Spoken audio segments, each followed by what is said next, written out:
Hi, everyone, and welcome to the Silicon Insider podcast. Hey, Scott, how are you? Good, Mike. Hello. You're looking very cash today. Thank you. You're not at the office, not the office, not waiting to go on set. Already done. It is close of everything and done for the night. Very nice. Okay, let's begin. Um, Sure. First of all, a name out of your recent past. Maybe you're not your favorite name, but apparently Elizabeth Holmes, who's currently serving 135-month sentence, as everybody knows, in the federal prison at Camp Bryan, Texas, is apparently using a social networking campaign to, to push for a presidential pardon from President Trump. Now, she has no access to the internet, thankfully, but apparently her site basically says mostly, or bio says mostly my words posted by others. So I don't know if you covered this story yet, but she she reprinted a on her X account a post by somebody else from MAGA who and she said, it said God bless President Trump. She posted that even though she held a fundraiser for I believe it was Hillary Clinton during Trump's first term of office. She also is effusive in her comments about Robert F. Kennedy Jr. and the Make America Healthy Again program. And she had this is chutzpah. You'll love this. I've been working, quote, I've been working to make America healthy again since 2000, 2004. So she's going for it. And in case you think that that's basically insane, President Trump pardoned 238 individuals in his first term, many of whom were controversial, but they were connected to him somehow or supporters. And just today, he pardoned a Democrat from, I think it's Texas, who went to jail. So it's not out of the realm of possibility that Elizabeth Holmes could be walking out of the front door of that penitentiary in Texas sometime soon. What do you think? What are the odds? I mean, I don't know what the odds are. You're right that this is someone that I'm still associated with. And so consequently, since she has been on Twitter very actively, I've been getting these tweets sent to me by both colleagues and friends saying, hey, what's going on? And right, she doesn't have access to it. She's in prison. But this clearly is I guess, for lack of a better term, a cry for help, as in help, get me out of prison. And the politics of it all, the Make America Healthy Again part of it is front and center. And it's hard to reach out to someone in prison. I've tried to say, hey, what's going on? But it's pretty clear that someone is doing this for her, whether it's her partner or a business associate, family member, who knows. But this is not completely unlike Sam Bankman-Fried somehow appearing on the Tucker Carlson show from prison not long ago. These are people who see, like you say, a way out of prison through a presidential pardon. I don't know what the odds are or if she's even being noticed by Trump or RFK Jr., but there is clearly something political going on here, and perhaps something of an effort to get noticed by the administration. I don't know. It's just the nerve of some well, first of all, I'm expecting to see pictures of the two kids pretty soon somewhere. Probably Those on are X. already out there. Yes. Oh, they're already out there. Yeah. But she's making the full play. Well, right. When you are, something of a, I guess, celebrity who's in prison and your kids visit for, say, Thanksgiving, and you're out in the yard and photographable, those pictures were, making the rounds. And that's that feels a little strange, but that's up to her whether she wants to be in range of cameras or whatever. I'm not interested in that private part. That's private and should stay that way. What's interesting though is the clear aspirational tweeting to get noticed, and perhaps the reason is, hey, and she's even gone on and talked about, hey, here's some evidence that shows I'm innocent, and granted, it's some of the evidence that was used to literally put her behind bars. So I don't know how effective that will be. She also tried, and I was in court for it, for her attempt to reverse the decision that did not go in her favor. So at this point, I guess it's just, hey, maybe I can get some friends in Washington to help me out. Who knows? You think her business card now says digital healthcare pioneer? You only want to be known as a pioneer, I think, if you're successful. And so I don't know if, nonetheless, I don't know what the future would hold for her. And even if that future is still years away from her, getting out of prison, it's a big question mark. But I doubt that health pioneer is going to be part of it. I see her future Survivor, Dancing with the Stars, Real Housewives of Silicon Valley, something like that. Gosh, is there going to be a Real Housewives of Silicon Valley? I'm sure there's going to be someday. Okay, uh, from the ridiculous to the sublime. Well, maybe both are ridiculous. The stock market, the Dow went up a lot this week. We're talking on Wednesday, but today it went up. Well, the Dow Jones Industrials went up 471 points, up 1%. And the rest of them, well, NASDAQ was up 0.4%. Why?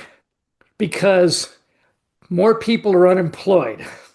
The labor statistics people estimated it was going to be up 40,000 in private employment, private payroll, and it was down 32,000. So, of course, for the ghouls on Wall Street, that's potential good news because that seems to confirm that next week the Fed's going to do a rate cut.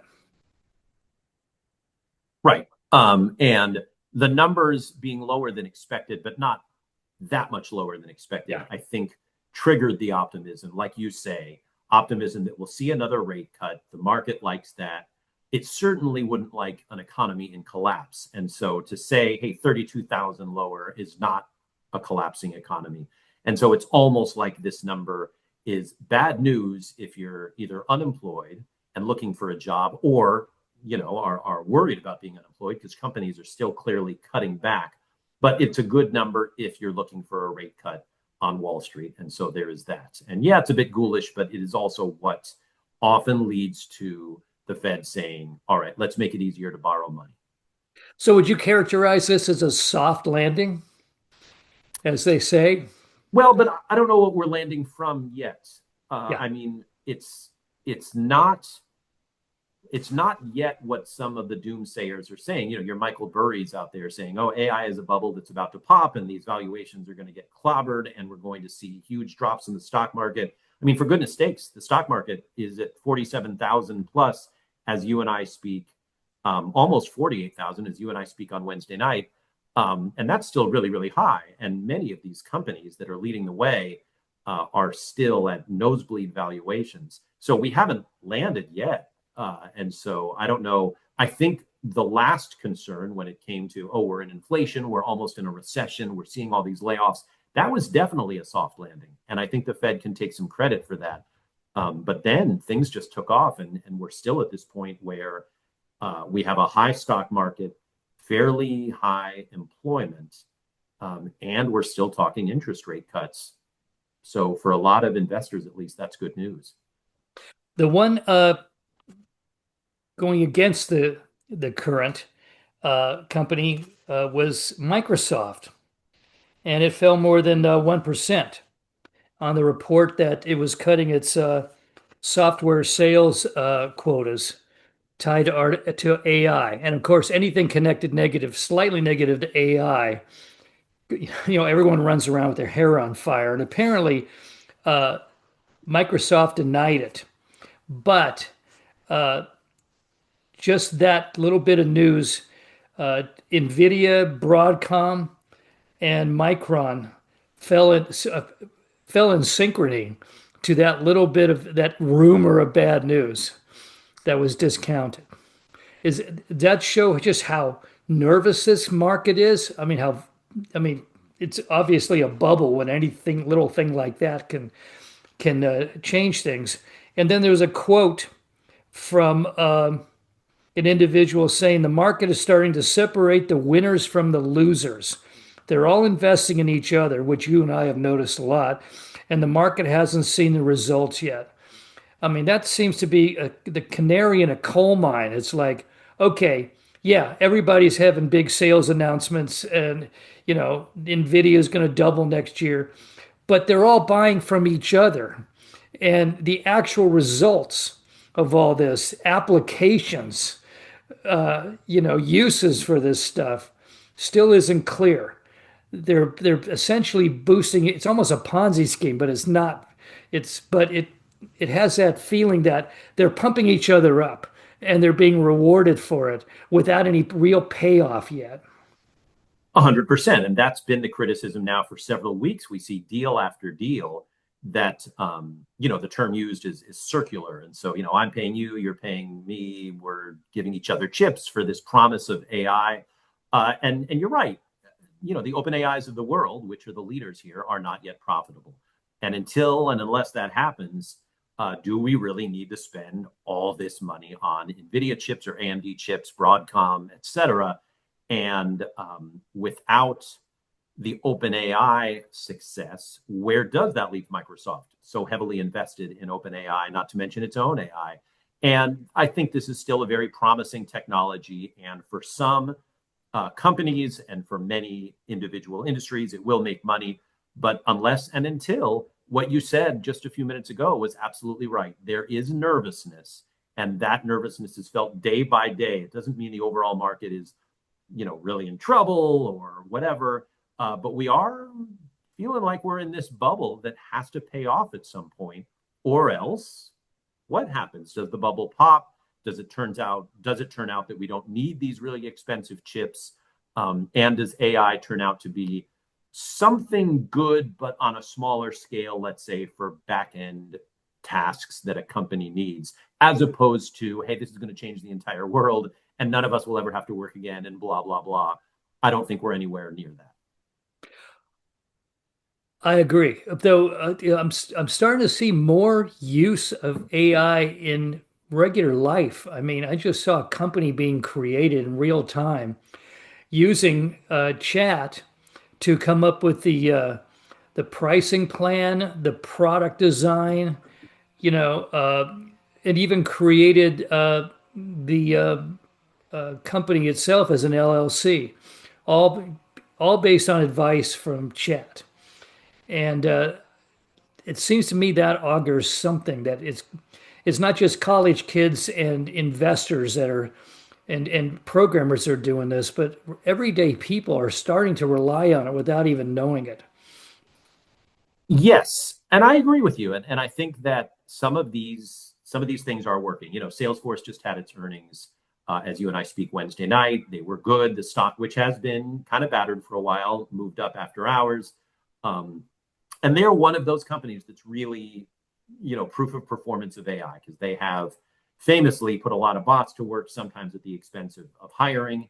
And is this something that can actually make money as opposed to the hype? And it seems like they're delivering on at least some of that.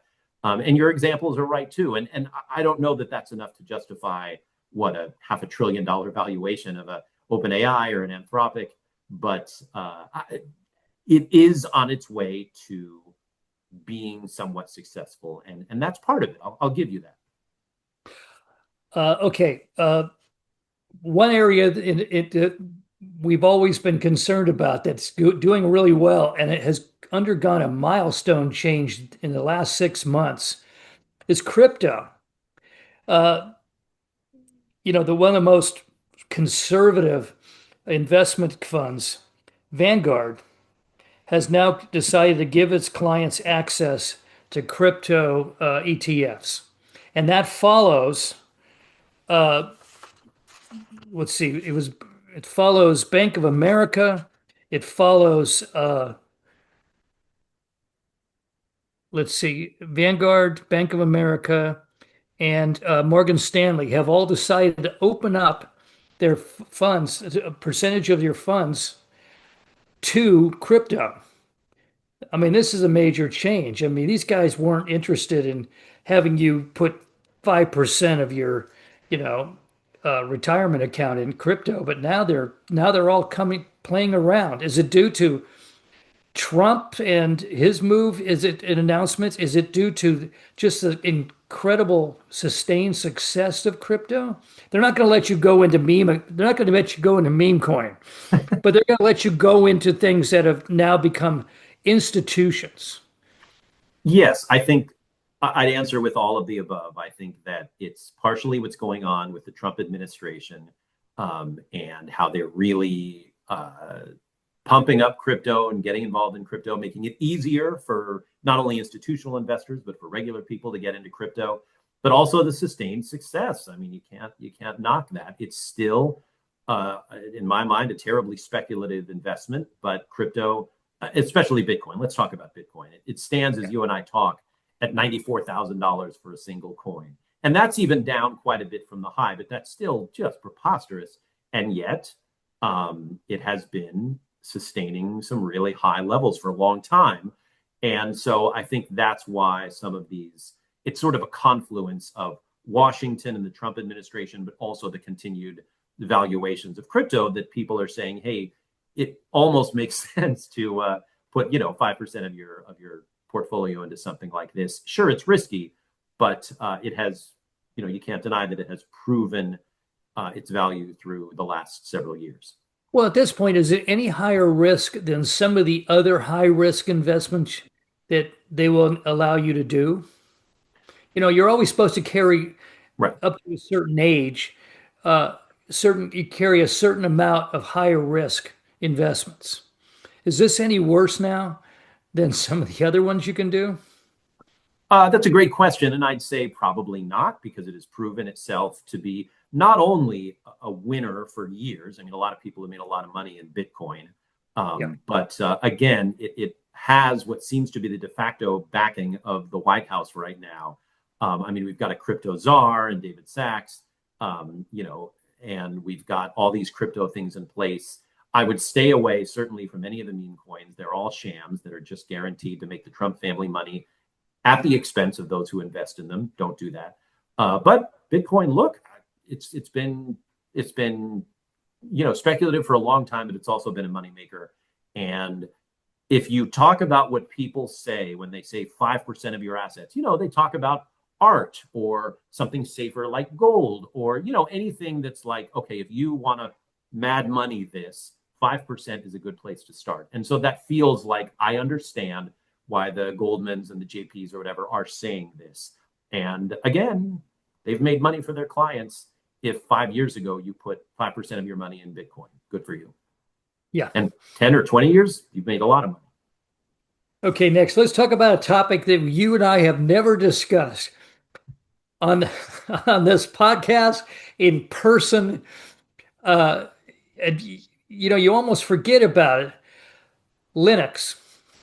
Hmm. Linux has now carved out 11% of the desktop market out of the blue. Now, Linux has been around for a long, long time. I mean, the average person can, when you think Linux, it's open source and it's a penguin. Well, now estimated that it's because of Microsoft Windows blunders, bugs, retiring things, not upgrading soon enough, all sorts of problems. And some ZNet is actually suggesting that with the retirement of Windows 10, well, the end of its supported life, to consider switching from Windows to Linux Mint or another Windows like Linux distribution. Linux Zorin operating system 18 has amassed 1 million downloads, and it's estimated that 780,000 Windows users don't 780,000 Windows users have downloaded the 3.5 gigabyte file for Linux. But it's a lot more trustworthy now in people's minds. You don't have to mess with Microsoft, anymore, and it's carved out a sizable chunk. I mean, it started at 1%, and then 10 years ago, and now it's just slowly grinding away, eating Microsoft's lunch. Well, I don't know if it's eating Microsoft lunch, but it's having a moment because of AI. And it's got the things that a lot of the AI adopters want. You mentioned the open source nature of Linux, people like that. You mentioned the stability of Linux, people like that. It's seen as a safe, secure, stable platform.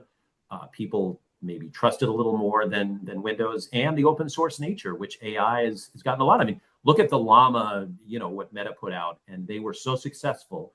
And it was like, wait a minute, they're open sourcing this, and people love that. And there is always going to be, I think, that adoption, that appreciation. And so Linux found, I think, maybe not a second life, but a new life thanks to AI, and people are jumping on board. It makes sense. The resurrection. Maybe Well, so. they never went fully away, but Right, it never really went away, but it never also got to Windows status, and I don't know that it will. But this is something that a lot of AI adopters like. Okay, and finally, Google, out of the blue, they're replacing the headlines, the news headlines on their Discover app, news app, with AI created 3-word headlines, and they're either stupid or they're completely wrong or they're just hilarious. Now, what would possess Google to try that? They're saying, oh, it's just a test out there. But you read these things and you can't believe any of it. I mean, they literally destroyed the credibility of Discover by turning this thing over to bots who don't even know what they're breaking news they're doing this with. And it's become an amusing thing because it might warn people off AI, at least that part of AI, forever. I mean, there are several reasons to be skeptical of AI, and Google has a recent history of making people laugh with its AI offerings that are turned out to be, misguided. On the other hand, you started this whole thing off by talking about the stock values of some of these companies, and Google is soaring, and it's had a great couple of weeks because AI, the monetization of AI, the search nature, OpenAI is now saying, oh, we've got to get into search. We've got to figure out how to monetize this. And once again, and Google is a mature company. Everyone's trying to be Google. It's sexy again. And right, they've stumbled, and at least they're willing to get out there and experiment. But hopefully they'll learn their lesson like they did last time. I hope the copycats don't copy this part. They probably won't. And I fear that we think Google's doing really well because we've been reading their AI produced headlines. We may have to read down to the story to actually see the truth. And that's always been the case. You can't just trust a link, without checking it out. But Google has been monetizing this stuff because they do search better than anyone and more wealthily than anyone. And it's really worked for them and their bottom lines, and investors love it. Okay, that's it for now, folks. You can find us on Spotify, Anchor, Google Podcast, Apple Podcast, and YouTube. And you can see Scott on Facebook and X. And of course, almost every weeknight on NBC News Bay Area. We'll see you next week. Bye-bye.